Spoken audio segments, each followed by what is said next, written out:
With stun gun, sword, and savage vengeance, he sought justice in a frozen realm. Today on Dumpster Book Club, we're talking about Winterworld. I'm Sean. And I'm Mimi. And this book is... well, y'all read Dune?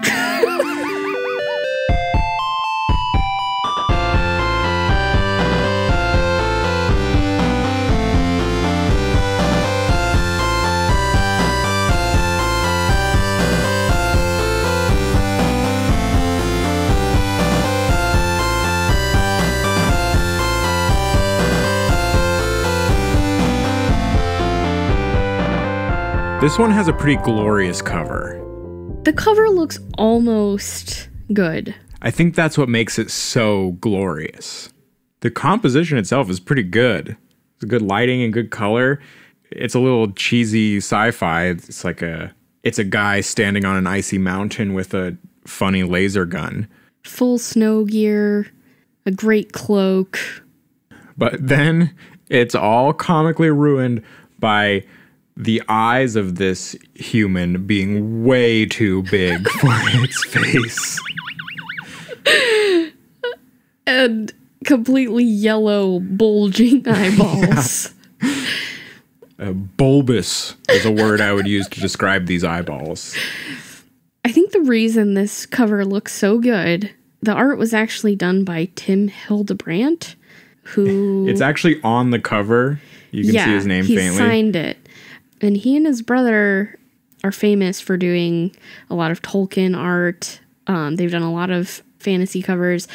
And they actually did one of the first Star Wars posters, the Type B, which it's one of the ones with Luke holding up the lightsaber and Leia in front of him. And everyone's different orifices have the correct proportions. Yeah. The rest of their work looks great, so I don't know what happened to these eyeballs. Maybe some art direction from C.J. Mills. It's great, but I really wrote the eyeballs different in the book. They are described as golden in the book, but I thought that was like the iris, not the entire eyeball. Maybe he kept doing the painting and he kept getting the feedback where I can't tell that the eyes are gold. It's really important that the eyes are gold. So he just got mad and made them really, just zoom on Photoshop and place them on the eyes. This is a book that we see all the time. We ended up with 2 copies of it, and I've seen it at a bunch of different bookstores. And I wonder if, maybe the publisher thought this was going to be, a really big thing because they got this amazing cover artist. It was just a Dune clone. And and the quotes on the back really emphasize how bold a universe that C.J. Mills has created. So I wonder if they just kind of printed a ton of these and now they're just showing up at all these used bookstores because people aren't holding on to them. I don't know. Yeah, it has a pretty small internet presence, though, so clearly didn't make much of a mark. I tried to research C.J. Mills, and she's incredibly mysterious. Ooh. There is a photo of her in the back of the book, and she looks exactly like Barb from Stranger Things. Including the ridiculous ruffled neck shirt and the same dorky glasses. So she would be cool now. She just looks like she's cosplaying as Barb. I believe her name is Carla Johnson Mills. About the author from the book is 2 sentences long, and we learn that 1, she's from Minnesota, and 2, she wrote this book. Yeah, about the author is more about this book than about the author. But that's already more information than is available on the internet. So this is her first book. It kind of seemed like a first book. Yeah. A little bit of awkward writing. Then the next books that she wrote are all Winterworld books. There's 5 in this series, and they're all focusing on the other characters. That's good. I think that's a good decision. I would be disappointed if it kept focusing on this character.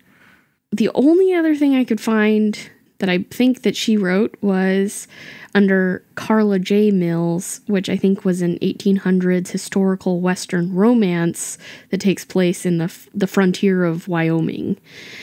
Not sure how I feel about that. Her Goodreads page incorrectly attributes a bunch of stuff to her as a narrator on an audiobook series called Club Sin, which seems to be like... Sounds like something I want to read. It's like a bondage series. All the names of every book is like a different verb. It's okay. It's not real, Cash. So you have tamed, commanded, things like that. Oh, I don't know about that. But I found the audiobooks, and they're just narrated by some guy with the same initials, so it's not the same C.J. Mills. And then I tried reverse image searching her photo from the back of the book. Just get Barb. Yeah, and I couldn't find it anywhere on the internet either. And then, but what did turn up was a 10-year cold case murder, but it was a different C.J. Mills. Okay.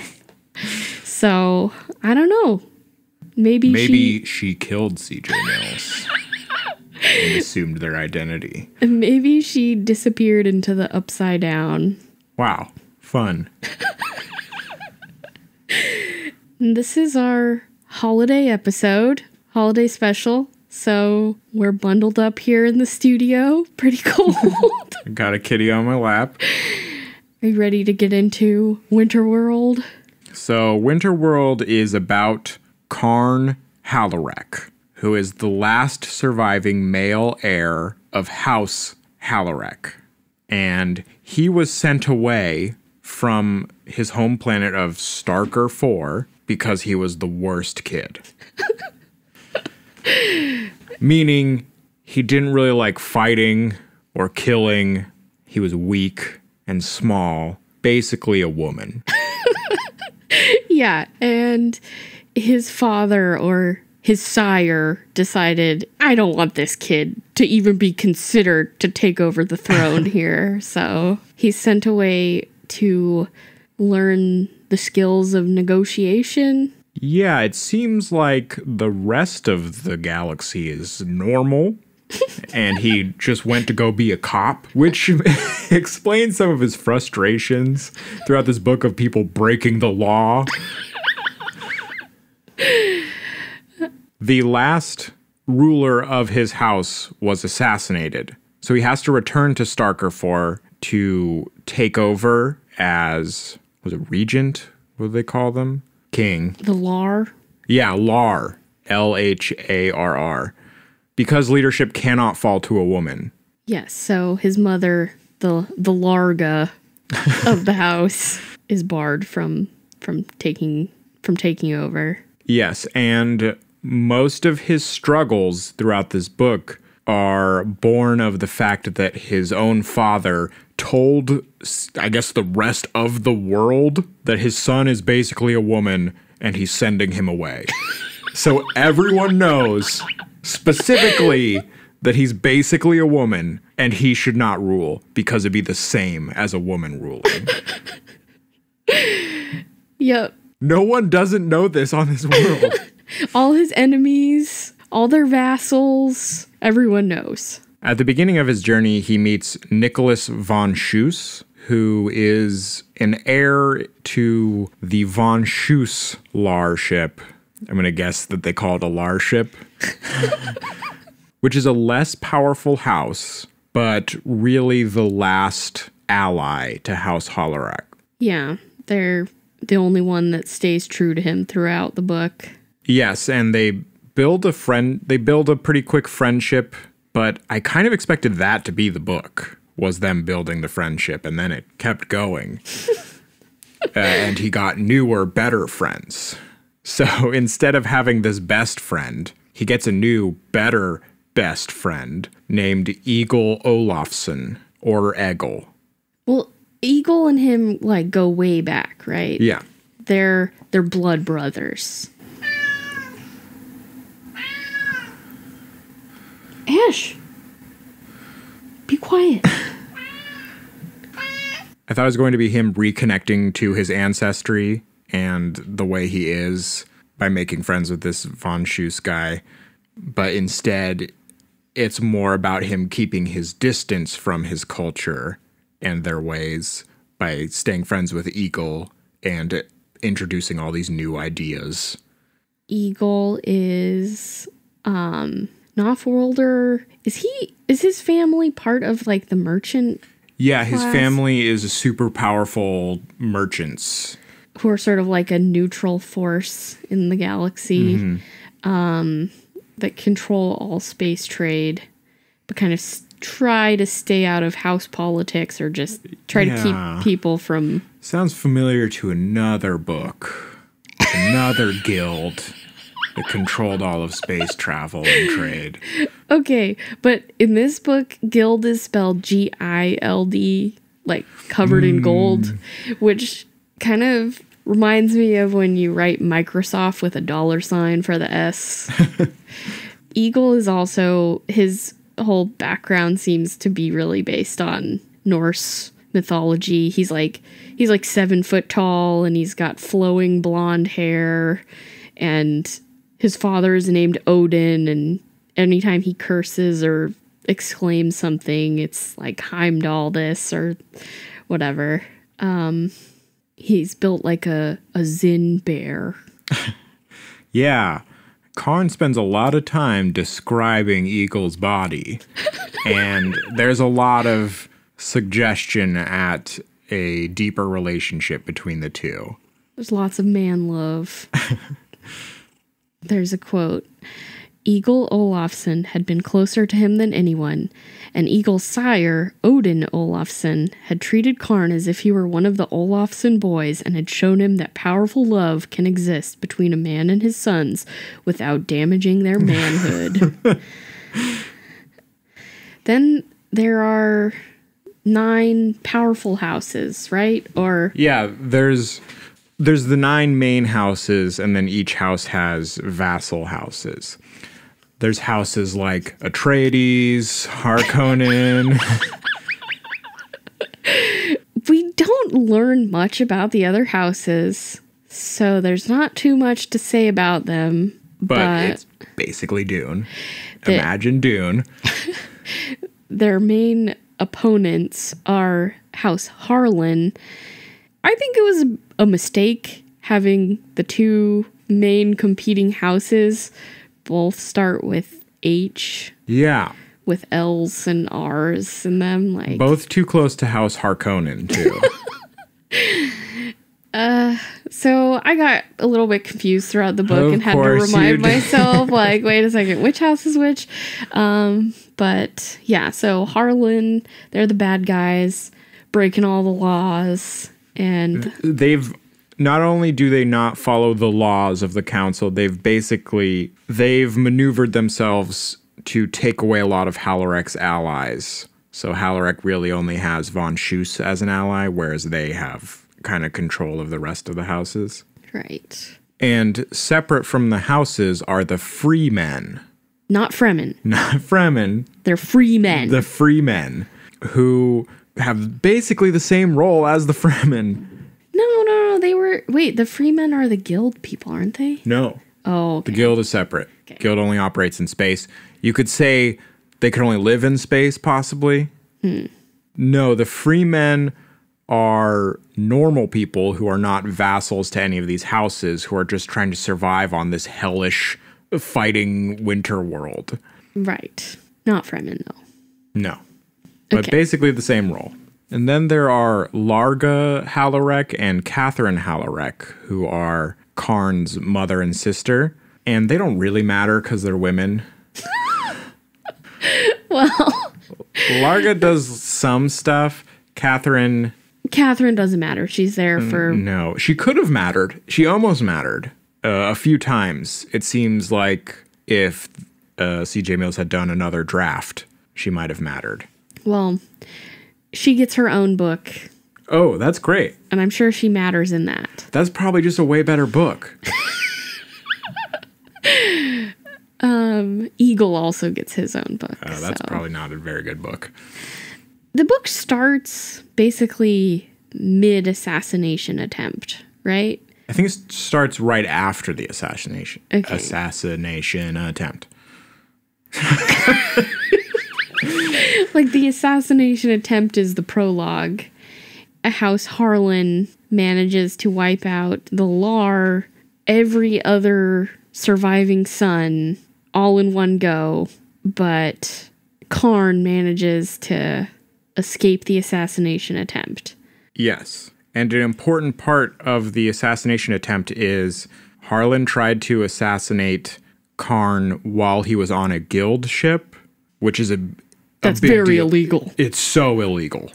The guild does not want this kind of thing, these kind of shenanigans going on. It is a neat little bit showing just how little all of the events of this book and on Starker 4 matter. How the fact that a little bit of fighting on a guild ship can pretty much end the world and their contact with the rest of the galaxy. Right. The guild does not care about your problems. Just don't do it on their ships. Then he is out and he's being transported to a council meeting by Nicholas von Schuss. Mm-hmm. They travel in their flitter. Yeah, he's a flitter pilot. While they're traveling to this big meeting of all the houses, some unmarked flitters shoot them down, which is illegal. Totally illegal. You cannot fly an unmarked flitter. And you cannot shoot down a flitter in this area. It's okay to shoot down other flitters with a flitter, but you have to clearly mark who you are, and there's specific places where you're allowed to shoot down flitters, which causes Karn and Nicholas to have to travel on foot to this meeting in the snow, trying to avoid these other guys trying to kill them, who are obviously Harlan. Right. I thought this book was going to go a different direction. So did I. I thought that this would be where Karn is stripped of power from, his house and planet and have to survive in the elements. And, with the freemen. Yeah, and lead an army of freemen to take back his power and finally confront the council. But instead, we get directly to the confrontation with the council. Yeah, so I thought the whole book would be the journey from this crash site to the council, and Karn and Nicholas would build a relationship and have some fun combats with some Harlan guys, and the book would end with them reaching the council with this proof that Harlan tried to assassinate him on a guild ship, and that would end the book. Yeah. But that is the story of the book. They just do some other stuff in the middle, and then again, he gets lost in the snow and travels in the snow with his buddies, and they go to the council meeting and show them the guild photos to prove that there was an assassination attempt. Yeah, it takes away a little from the climax of the book since they're getting it now. And then we'll do this all again later. But, okay, so they confront the council. They accuse Harlan of doing this assassination attempt. Because it seemed like Harlan was going to get away with this if he had successfully killed Karn as well. Because then there would have been no witnesses. Yeah, the system of proving things is a little strange on this world. Council says, okay, we're going to, meet again later at the end of the book. Yes. We'll come back to this. And until then, Karn is not able to become the Lar because he's not 18. He's almost 18. Mm-hmm. So his mother is going to be the regent until then. And Harlan House is placed under trusteeship for the duration of this investigation. Yeah. Riveting. I was glued to the book during this part. At the same time, part of the reason why their flitter was shot down and why they couldn't get any help from the rest of House Hallarak is because Harlan was attacking his castle and putting it under siege, which is allowed. You are allowed to attack people and put them under siege, but you have to warn them first. And Harlan did not warn House Hallarak, so it is an illegal siege. Wait, the siege is later, right? No, there's another illegal siege. Okay, They do the whole thing again. Okay, right. You have to give the required notice period, and that is so that all the neutrals can remove themselves from the siege before it begins. It seems kind of like the freemen are just trying to have a normal society, and then they have these crazy houses, just have to fight all the times, and they just make all these dumb laws for them to follow so they can go on with their lives. But that is the reason why House Harlan gets in trouble and is put under trusteeship, is because of the illegal siege, not because of the guild assassination, because they haven't proved it yet. Oh. Okay. And they have to wait for the guild investigation to happen at the end of the book. All right. So then Karn goes back to his house. It's a giant stone castle. It's completely sealed because winter on Winterworld is so crazy you'll die if you go outside, which it is now winter. And will be winter until the book ends, when it will not be winter anymore. Karn has all these powerful enemies. He has no experience with leadership. Everyone knows that his father thought he was like a woman. And he just has one problem after another. The first big problem, I think, is a slave revolt on some farms. So the society of the houses is they have slaves who work underground farms that then give them food. And oftentimes these slaves revolt. It's just a normal part of being a house. And honor dictates that you go and just kill them all. It's tradition. But it is dishonorable for Karn to lead that adventure himself, because slaves are so much lower than the Lar. So he has to send one of his generals that he doesn't necessarily trust, because the general thinks he's kind of like a woman. And big surprise, the general does not follow orders and decides to do his own plan, which is to do nothing. Yes. So then Karn has to go anyway. He executes his general and then goes down and frees all the slaves instead of killing all of them. It seemed like he freed the leader of the revolt and then turns the leader into the new slave master. It kind of seemed like that. It kind of seemed like only one guy got freed. But it turned out that the reason they were revolting is that the slave master or the farm owner was basically starving the slaves. Yeah, keeping he was everything. eating their food rations or something. And this was because of a recommendation from a Harlan operative who planted this idea for the farm owner. Yes, there's a secret Harlan operative in his house doing things like this.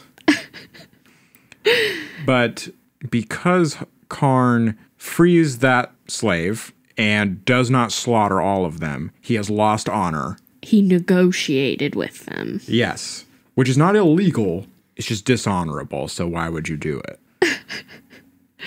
Not only is he like a woman, but now he negotiates. This guy just gets worse and worse.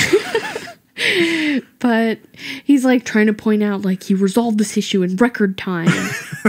Nobody died. I'm like, well, except for the general he executed and like all this other stuff. Listen, Karn, no one likes a nerd. But he was kind of in a tough situation because if he'd executed all the slaves and the farm wouldn't still run and they weren't going to make it through the winter because there wouldn't be enough food for their castle. But is that just what other people do when their slaves revolt? So I guess we'll go without food for a couple months. Honor dictates. So then the next problem is some of the vassals, the minor houses under his house, decide they're not going to pledge allegiance and they don't come to his party. And the honorable solution to this is to murder all of them. Yes, to send an army out to their minor houses and kill everyone. But shitty dingus Karn. Well, it's, again, the middle of winter. He's got bigger problems. If he sent out an army, they would probably all die due to the elements. Talk, Karn. Just big nerd. So instead, he works out a deal with the guild to loan a bunch of money, buy all their fuel supply from the miner houses and hoard it so that they don't have the fuel to run their life support systems, which gives them about a week to survive before they all die, and gives them the ultimatum that they need to pledge allegiance and send all of their heirs to the miner house to be hostages. Yeah, sounds brutal enough to me, but still dishonorable. The miner houses do an insult where one of them has his wife negotiate the terms with Karn, and women do not negotiate with men. Well, it seems like you're not supposed to negotiate at all. There's a pretty funny quote, which was, "Only women use words instead of weapons." There's a lot of W's in there. Yeah. So that's like a thing to remember it. Remember, women use words instead of weapons. Men use machine guns instead of mouths. This plan works really well because it takes the vassals completely by surprise, because they never thought someone would do something so dishonorable as to cut off their fuel supplies. It seems to me like Karn could do that to House Harlan. Maybe he's not rich enough. I don't know. Yeah, I think doing this maneuver cost him a lot, and his house is already under strain. So the next big problem is that he has a little pet named Wiki, who's like a cat, little fluff ball. It is described as the best children's pet, where it is like a cat, but so fluffy you cannot find its meat. It's just too fluffy. And it is very calm and it just lays on you like a blanket. Oh, it's very cute. But then it turns up tortured and mutilated, which convinces Karn that Richard is in the castle with him. Well, or one of his agents. Yes, that's what a normal person would assume, but Karn specifically is sure Richard himself. Oh, I don't know if we explain. Richard is the leader of House Harlan, who particularly dislikes Karn. Well, and Karn becomes a little bit paranoid because enemies could be anywhere and he doesn't know who to trust. So then he has the great idea to get a bunch of people together and go play laser tag. And what do you know? One of the lasers is set to kill. Then he spends a month in recovery, and it's like a fake out where he thinks it's one of his friends, but turns out it was just a guy that he demoted. It's just another guy. There's a funny part in this scene. There's a lot of funny parts where all these women keep coming in to look at him. Well, he's like tied to a frame so he doesn't wreck his back. Yeah, and he keeps getting mad that they're of low birth. The other funny part is he realizes that it hurts to get shot, and getting shot is bad.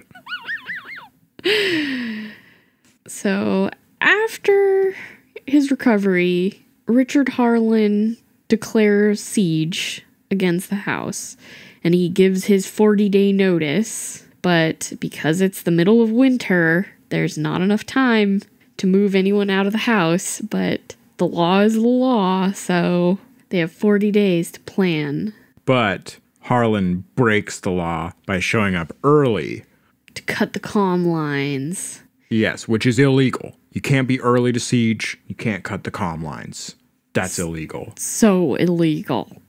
But Karn has come up with another one of his dishonorable plans where he set up a small fighting force on the outside of his castle and attacks Harlan from behind after they siege his castle. It seemed like this should have worked better than it did. It seems like he thought Harlan would have a smaller force. Or he just wasn't very good. I don't know.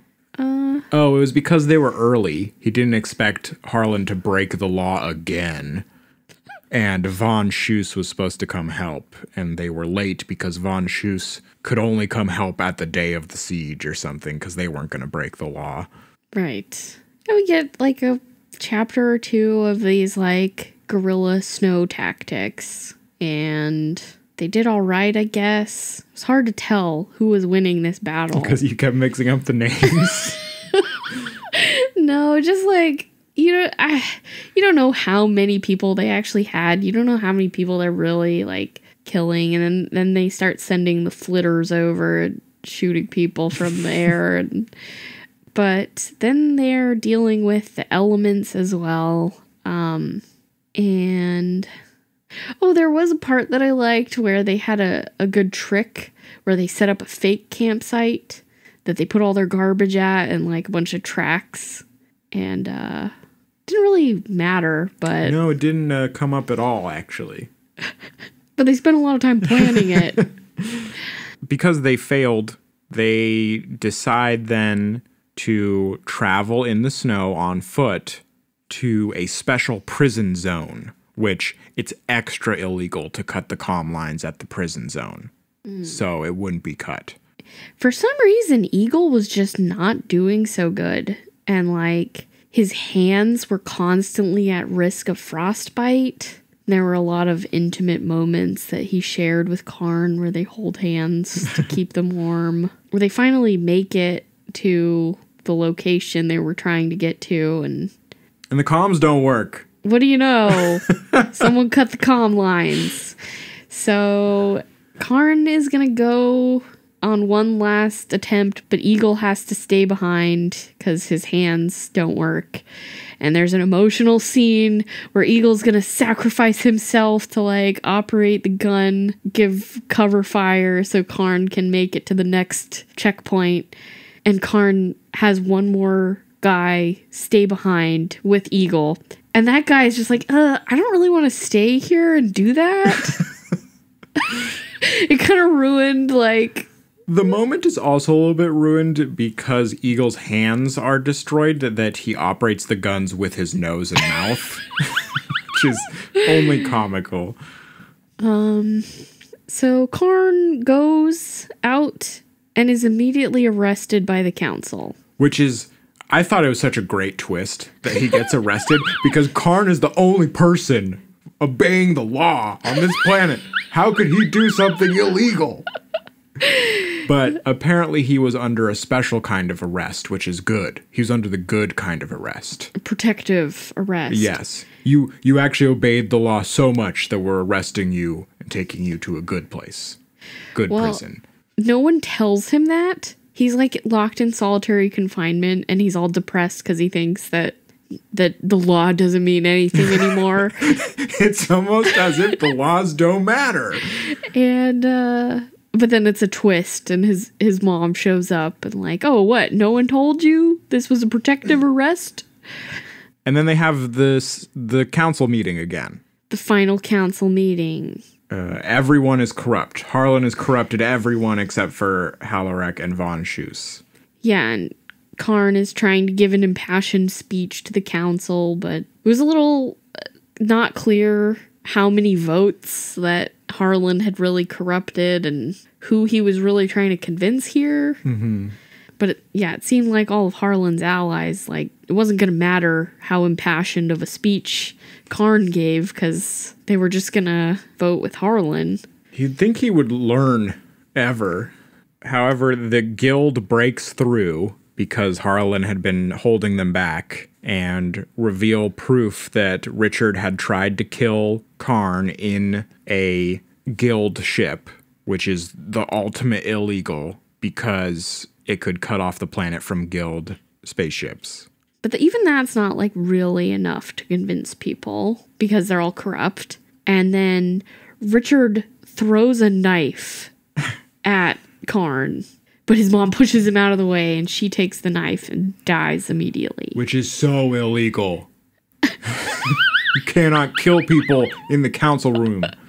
That's illegal. But it seemed like even that wasn't going to be enough. So then finally all the free men vote and they take over. They take over. The houses no longer have power in the council, and Richard goes to jail. But what frustrates me about this is there's a line where the freemen say, hey, while you were doing all this knife throwing, we were voting, and we have 59%. Which, if everyone knows the freemen have 59% of the council, why are they trying to influence the houses and not the freemen?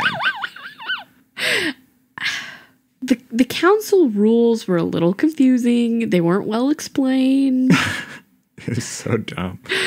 And then the book ends very abruptly. Karn is talking about how he's sad that his mom died, and then Richard gets called off to jail, and then the end. Yeah, we don't ever find out what happened to Egel's hands. Did someone save him? No, there's a line. There's a line where Karn asks the council leader before. Oh yeah, they ask them to go save him, but we don't find out did they save him?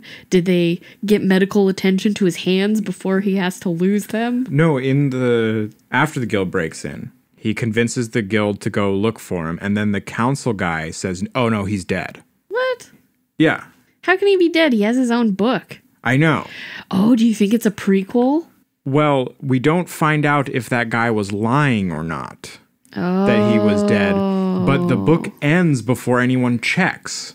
Right. And Karn thinks he's dead. But there's just one sentence.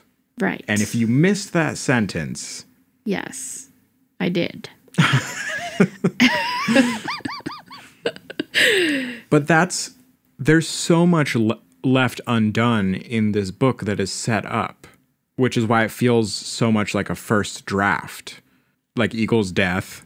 There was a romance between Nicholas von Schuss and Catherine that was happening in the background. And Catherine isn't even at the council, so she's not seen in the last 4 or 5 chapters of the book. Nicholas himself kind of takes a sideline when Egel comes in and just seems kind of sloppy that he's building this friendship with this one guy who then disappears when this other friend comes in. Right. And there was a lot of stuff about how great of a sword fighter Richard was, and Karn was practicing his sword moves with those robots. So it seemed to me like they should have a sword fight at the end instead of him just getting arrested. Kind of like in Dune. Yeah. When they have the sword fight. Yeah. In front of the council. Everything else. There's a horse that he loves that he practices fighting on horseback. There's the traitor guy in the castle who had a whole story that wasn't really followed through with. It seems to me like there was a page limit or something, just because of the way the book so suddenly ends and doesn't wrap up or anything. There's not an epilogue or anything. Yeah. She left a lot of room for sequels. Yes, but it wasn't presented in a way like, oh, hey, there's a sequel possibly about this. Yeah. Another thing that was set up with no payoff, all the man love. Hopefully in the prequel. Or any of, Karn's romances with women were not also followed through with. Right. One of the sequels, I looked a little bit at some of the summaries. One of them is a book about Karn's future wife. We didn't really talk about it, but they have a tradition of sending ships to other planets to steal women because there's a shortage of women on their planet. And he steals a wife. And in a sequel. Oh, God. And she's very strong-willed, apparently. So. Of course. I thought he was just going to marry his sister. If you're going with Dune. Yeah. Well. So, if you haven't read Dune, this book really rips off Dune. Yes. So, oh my goodness. It's everything. But it's done so much worse. Yeah, a lot of things are just okay, so there's the houses and that whole setup. There's the free men that are not fremen, they're free men. There's this ice planet instead of desert planet. Yeah. You have the guild instead of the guild. It starts right away with an assassination, and Karn is the only survivor, like Paul survives. A true Halorek has the gold-colored eyes. Their castle has a secret plant room, just like the secret plant room in Dune. But there are some things missing that Dune had that this book doesn't have, like a motivation for the bad guys. Like, Dune had a very clear strategic importance, but Starker 4... It's the opposite. Who cares about Starker 4? There's no resources. There's no strategic significance. It's referred to as a backwater planet. It's like newly trying to integrate with the rest of the galaxy and space trade and all that. And that's something Karn brings up, where he's like really afraid that the guild will cut them off and they'll fall back into their barbaric traditions, and talks about how terrible the culture is on Starker 4. But yeah, I'm pretty sure the motivation for Harlan, why they hate Halorek so much, is that the Law of Halorek stole Harlan's girlfriend many generations ago. Right. And that's it. I would also say this book is missing what made Dune so great in its exploration of fascism, war, empire, and ecology. Dune's really far-reaching and really applicable to real life, and pretty great, I think. Also missing all the weird sex stuff from Dune. Yeah. And actual political intrigue. Right. Something else that I really like from Dune is the litany against fear. It seemed like a really cool concept and is kind of used throughout the book. And Winterworld has its own litany. Pray for us, Karn added as he went out the door, repeating silently to himself, "We're not going to die. None of us are going to die." He said the words over and over to himself like a litany.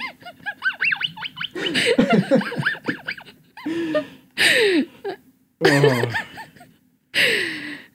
That's like the Rogue One Jedi thing. Yeah. What did he keep saying?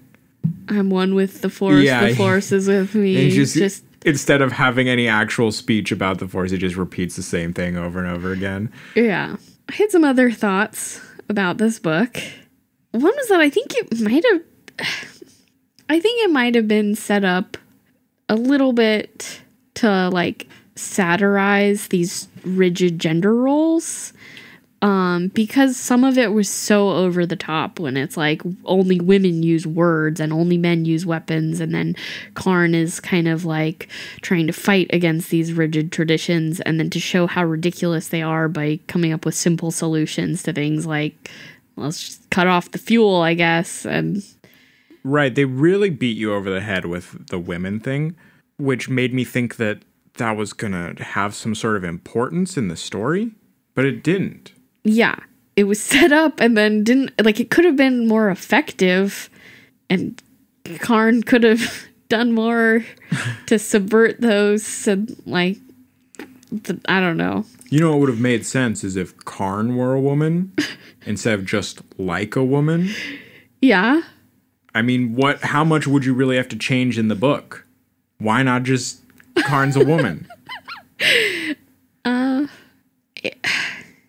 And he could have also been subverting their traditions in other ways, which, you know, he complains about them being so barbaric and like backwards because he's been off-world. He's been meeting other people and negotiating with other planets and races and stuff like that. So, and I thought that the slave revolt would have been a good opportunity for that, like to say, you know what, slavery is bad and let's get rid of it. And I'm in charge now, so we're going to do that and kind of go a little farther instead of just like promoting one of the slaves to be the new slave master. No, really, it's the opposite, isn't it? Where he comes in with a bunch of grand ideas and then slowly he's converted back to his barbarian self. Yeah, like by the end of it, it kind of feels like this planet like beat him rather than him accomplishing something, triumphing. Also, he was trained as a negotiator and like he had some interesting tactics, but it didn't feel like those were really developed. I don't know. The whole him living off planet and going to school wasn't fully realized. So this is a little nitpicky, but I do think it's important the way you start a book. Yeah, that's something people look at too. It's like the first thing you look at when you start reading a book. So I don't think the first sentence has to be the best thing you wrote, but it should be good. I think the first sentence and the last sentence of your book should probably, make you feel something, maybe a thesis or just... They should really bookend the book. Yeah, draw you in or something. So I want to read the first paragraph of this book, the very beginning. The shuttle dropped away from the guild merchant man Aldefera and fell towards Starker 4. Guild Captain Telek watched on the viewer as the shuttle disappeared into the storm of clouds that completely hid the planet's surface. He ground his teeth with frustration.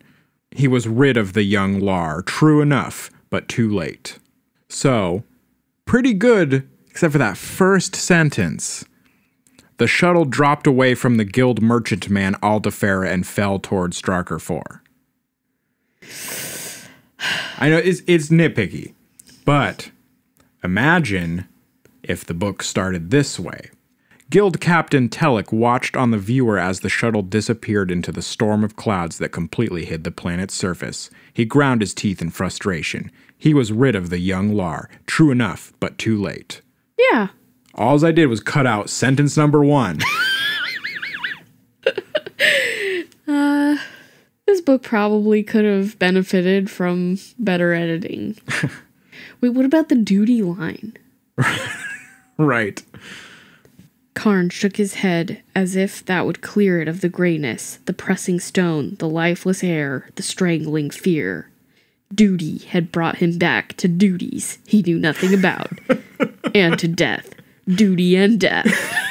There's a lot of duty going on. Right, well, who do you think this book is for? I'm going to give you a hot take here on this. Who is this for? Yeah. If you liked the Bean series of Orson Scott Card's Enderverse, the ones following Bean and after following Ender's older brother, this book is about the same level of smudged over political intrigue and strange character development and sort of just hazy world building. I know that sounds like an insult to those other books, but really, if you liked the Bean series, I think you would like Winterworld. I can see that. What about you? Who do you think this book is for? Well, I think if you're trying to get someone interested in reading Dune, but you don't think they're quite ready to jump into the world of space politics, you could start them out with this. Wow, I don't know if I would continue. If someone was like, hey, remember that book Winterworld that you read? Imagine that, but drier, both literally and figuratively, and 3 times as long. Well, I think that's it for Winterworld. Stick with us after the music for our Christmas special. If you'd like to join us next month, we'll be reading Kill Ratio by Janet Morris and David Drake. You can contact us at dumpsterbookclub@gmail.com or join our group on Goodreads.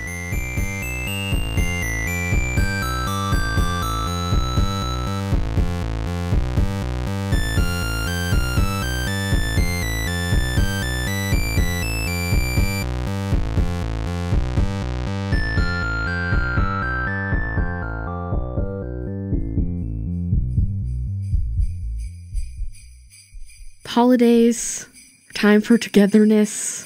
So what better way to celebrate than bringing 2 of our favorite characters together into the steel cage where they fight to the death.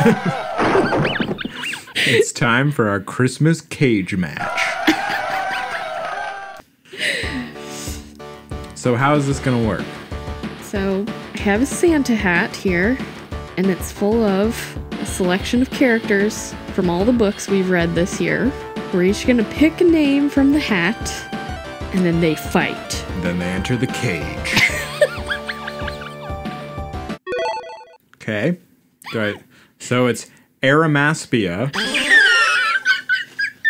Oh, from Kesrick. She's the princess. Oh.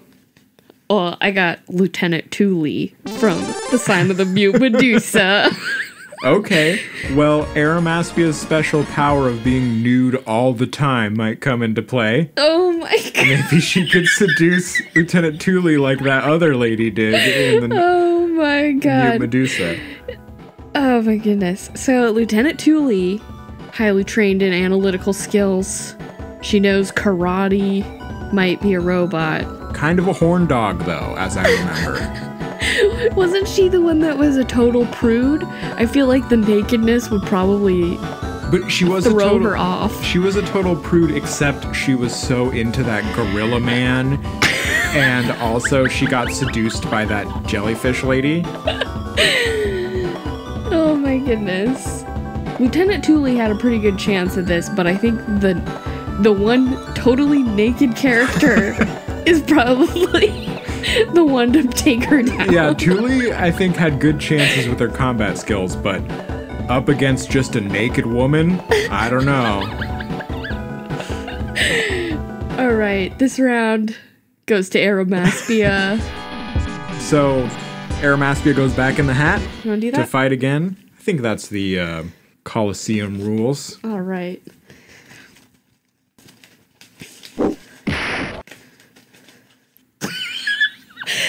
I have Jane from the Silver Medal Lover. And I have Calabrini from the Knot World. He's from the Sign of the Mute Medusa.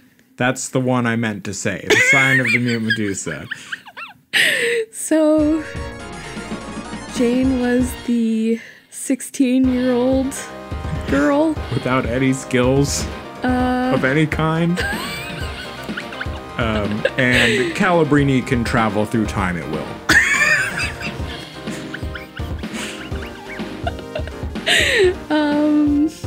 That's pretty good power. But Jane has heart. That's right. Although I don't think that would help her against Calabrini. Yeah, but Calabrini can travel through time. Incredibly sexy. It's true.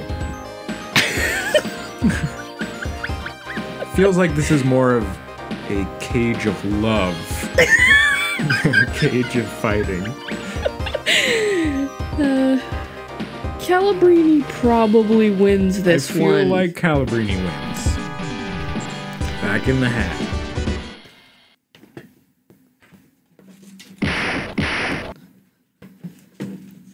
So I have Deirdre from the Knot World.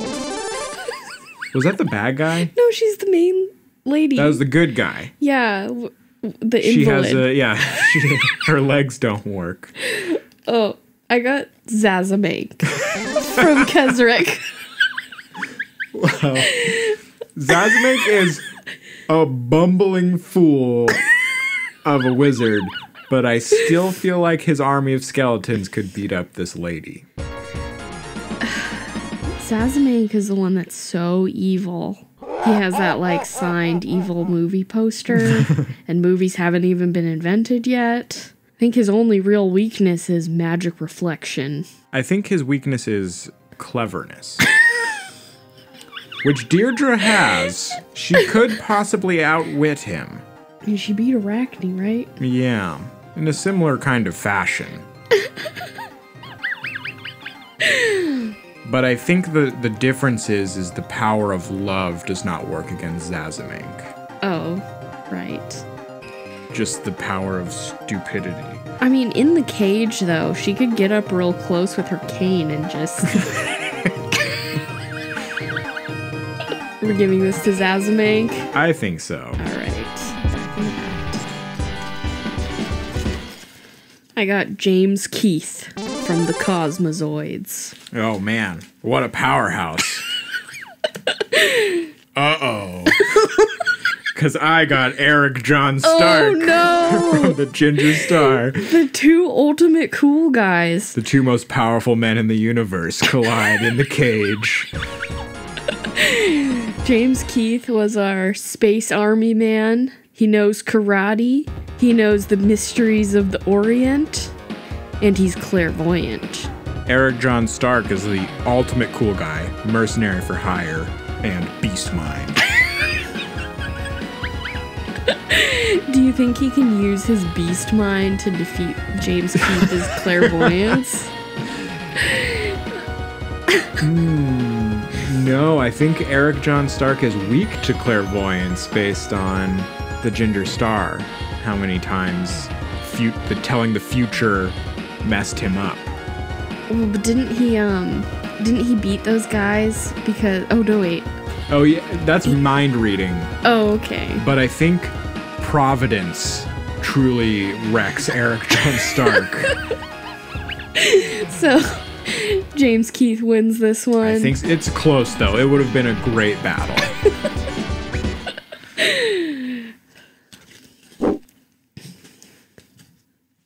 I have Nictasia from Silverglass.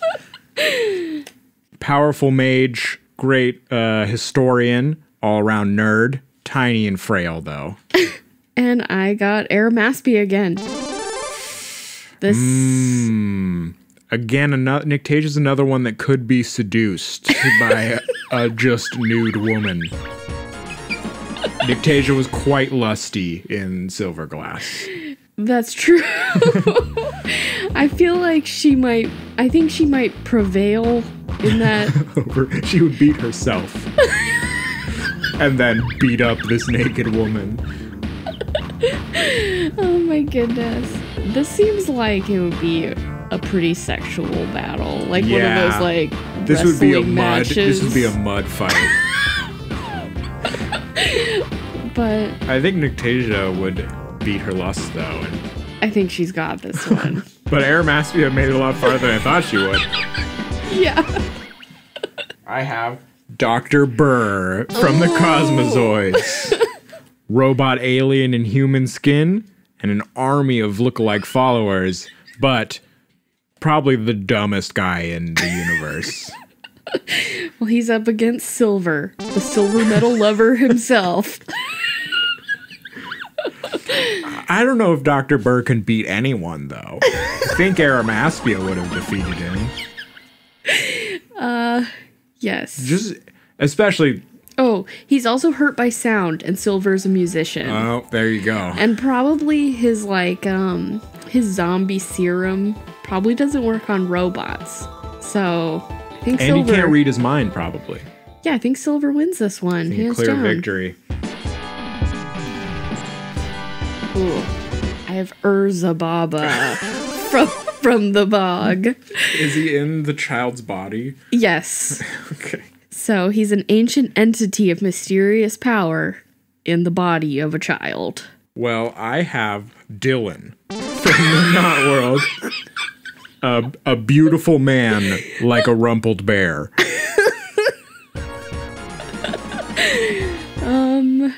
Well... I think Dylan's too much of a nice guy. I don't think he would punch a kid. Oh, you're right. You think that Urza Baba could pull one over on him? I think so. Too much of a gentleman. I think so. Because All what right. would Deirdre think, seeing him just punching a child?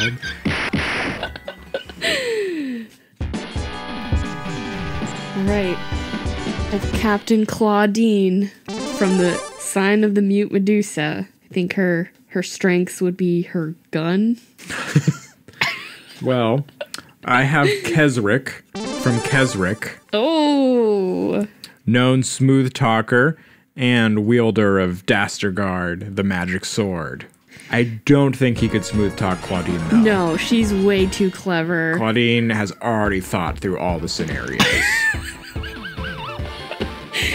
Do you think her gun beats Dastagerd? I think also Kesrick is pretty close to invulnerable. Does Dastagerd reflect bullets is the question.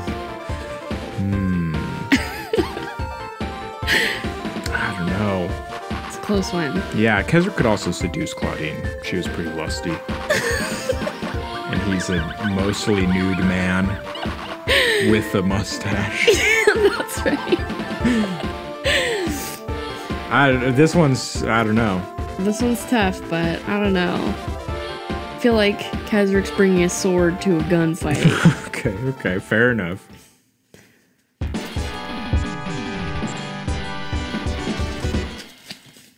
All right, got Silver again. Well, I have James Keith again. Strongest man alive. Clairvoyant space army man karate guy. I don't think this helps in a cage match, but Silver can run as fast as a car. And he is made of metal. Right. But ultimately, he's a lover and not a fighter. True. And James Keith probably cannot be seduced by Silver. I think he's immune to seductions. From men? No, I think from women too. Did he? There was the lady, but he was too pure. Oh, right. All right. Think he beat Silver in this one. Wow, how great would the worst character of the worst book we read just winning this round robin? I guess it makes more sense than not. I have Hargoth, the Corn King. From the Ginger Star. Oh, I have Arachne from the Knot World. Corn magic versus witch magic. Wow, I mean, Hargoth does have powerful corn magic, but Arachne made a deal with the devil. Yeah, Arachne also has the power to exist in your past and seduce you as a child. Just the ultimate power, really. And if you beat her, she just comes back. Right. So I feel like the Corn King was the one to take her down, but just doesn't have the ability.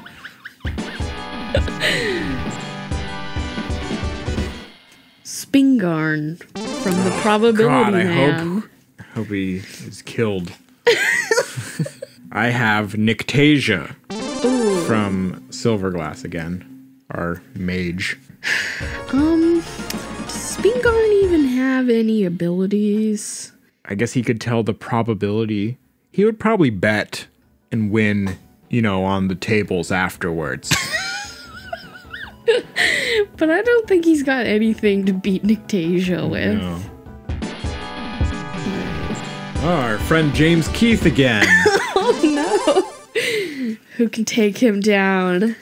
Captain Claudine? I don't think so. You don't think her gun beats his karate? But does gun beat Mysteries of the Orient? That's true. Those might give him the edge he needs. I kind of just want Keith to get shot.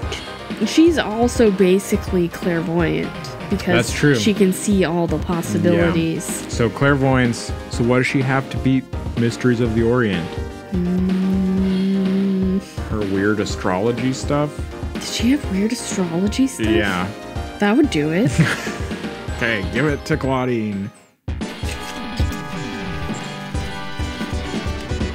Oh, I got Corson. Another powerhouse.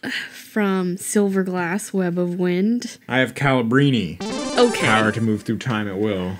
I feel like Corson is probably the best fighter in this arena. Yeah, and Corson hates magic. Probably would see this time travel as magic and just beat it through ignorance.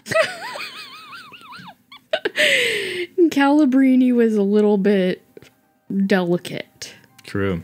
I think. Just punch him at every time. Yeah.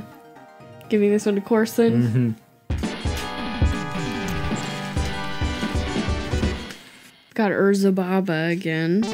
And I have Liz Hassel from Planet Probability. With the ability to do nothing but be annoying. She's got... Good director. Not incredibly dumb. But that's true. But that's about it. In her own universe, she's a powerhouse, but... Yeah, but I don't think she's got the skills to take down Urza Baba.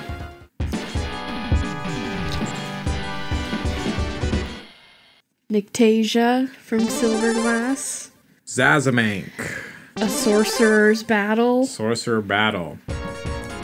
So I feel like Nictasia can beat this wizard very easily. She could probably use the silver glass to reflect his magic. Yeah, and zombies aren't going to do anything against her. That's like a level 1 encounter. Mm-hmm.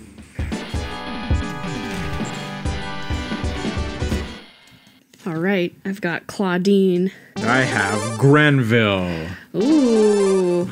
Another wizard of the bog. Does Gun beat Grenville's magic? I don't think so. I think he can blow you up from a distance if he's awake. They are in the cage. That's true. There's no distance. He'll blow you up before you get in the cage. You think Fireball beats bullet, right? probably Grenville probably gets this one. Corson again. David. And just to clarify, this is David from the bog, not David, who's studying silt at the equator. Destroyed. Yeah. One punch knockout. Perfect. He's humiliated in front of his family. His knowledge of bog bodies does nothing. I have Arachne from the Knot World. And I have Nictasia. Oh, another sorcerer's battle. Who's the more powerful sorcerer? I don't know if Arachne can be beaten, but Nictasia did beat that demon. Oh yeah, she's good against devils. Super effective against devils. All right, give this to Nictasia then.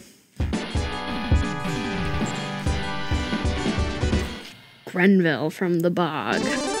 Corson. Well, Corson does hate magic.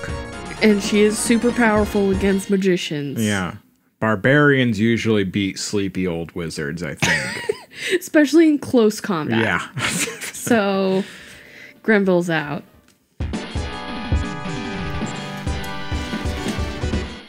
I got Eagle Olafsson from the Winter World. He's 7 feet tall, built like a Zin bear, but has no hands. And I have Nictasia again. Probably the lack of hands is gonna be... But he's just as good with nose and mouth.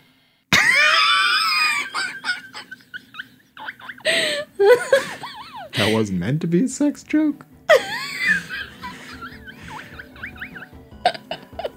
Well, do you think he wins this one?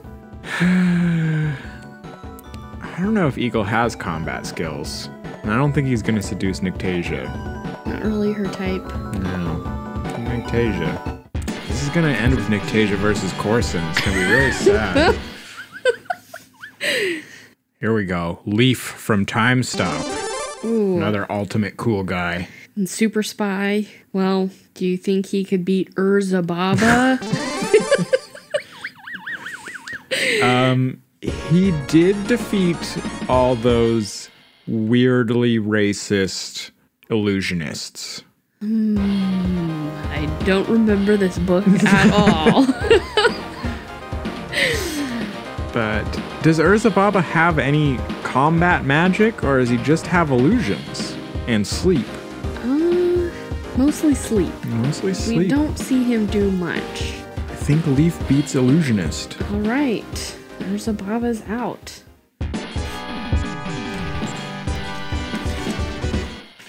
Corson from Silverglass Web of Wind. I have Karn Halarek on the Winter World. Well, Karn is a child. Yes, but he isn't actually a woman, which Corson is. He's just very similar to a woman. I don't think he's gonna be able to negotiate his way out of combat with Corson. Negotiating actually makes Corson more powerful. I think she wins this one.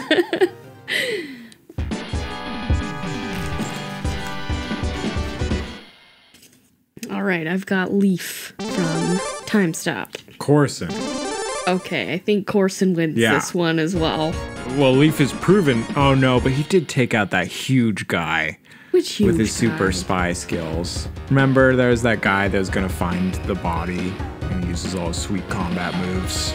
No, I don't remember. I don't remember Time Stop. Leaf is pretty combat effective. I don't think he's more than Corson, but I'm just saying it's not as easy.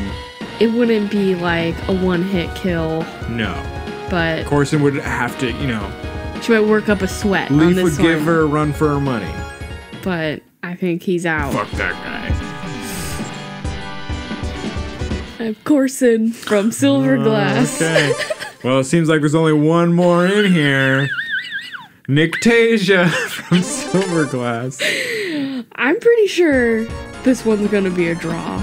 I think Nictasia wins because she knows all of Corson's weaknesses. And would seduce her immediately. Yeah, water, dark spaces, being attractive. Yeah. I think Nictasia would win, but win softly. Wow. Right, so Nictasia, queen of the cage.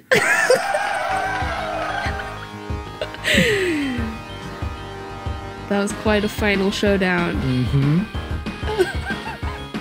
Well, happy holidays. Hope your own family cage match is just as exciting.